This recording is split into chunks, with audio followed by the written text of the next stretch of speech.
ગુજરાત 18 લાઈવમાં આપનું સ્વાગત છે। સાવલીના ચામુંડા મંદિરે નવચંડી મહાયજ્ઞનું આયોજન કરાયું। સાવલી માતા ભાગોળ સ્થિત ચામુંડા માતાના મંદિરે પરંપરાગત નવચંડી યજ્ઞ શ્રીફળ હોમ બાદ મહાપ્રસાદી ભંડારાનું આયોજન કરાયું। વડોદરા જિલ્લાના સાવલીમાં માતા ભાગોળ વિસ્તારમાં પ્રાચીન ચામુંડા માતાનું મંદિર આવેલું છે, જ્યાં પ્રતિ વર્ષે ચૈત્રી આઠમના રોજ નવચંડી યજ્ઞનું આયોજન કરાય છે। તે અનુસંધાને ચામુંડા માતા મંદિર પરિસરમાં શાસ્ત્રોક્ત વિધિથી નવચંડી મહાયજ્ઞનું આયોજન કરાયું છે, જેમાં માઈ ભક્તોએ નવચંડી યજ્ઞમાં પૂજા અર્ચના કરી હતી। સાંજે શ્રીફળ હોમાયા બાદ મહાપ્રસાદી ભંડારાનું આયોજન કરાયું છે। આ પ્રસંગે સાવલી તેમજ જિલ્લાના માઈ ભક્તો ઉપસ્થિત રહ્યા હતા।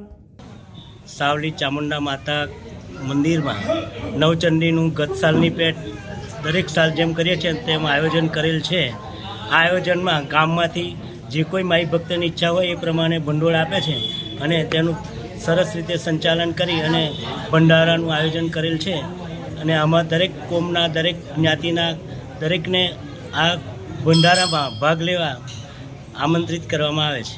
આ મંદિર વર્ષોથી પૌરાણિક મંદિર છે। અહીંયા અનેક ગામોમાંથી, અનેક શહેરોમાંથી માઈ ભક્તો દર્શનાર્થે આવે છે। આ મંદિરમાં દર સાલ નવરાત્રિ, ચૈત્રી નવરાત્રિ અને પોષ સુદ પૂનમે માતાજીનો પાટોત્સવ ઉજવવામાં આવે છે અને માઈ ભક્તો તેનો લાભ લે છે।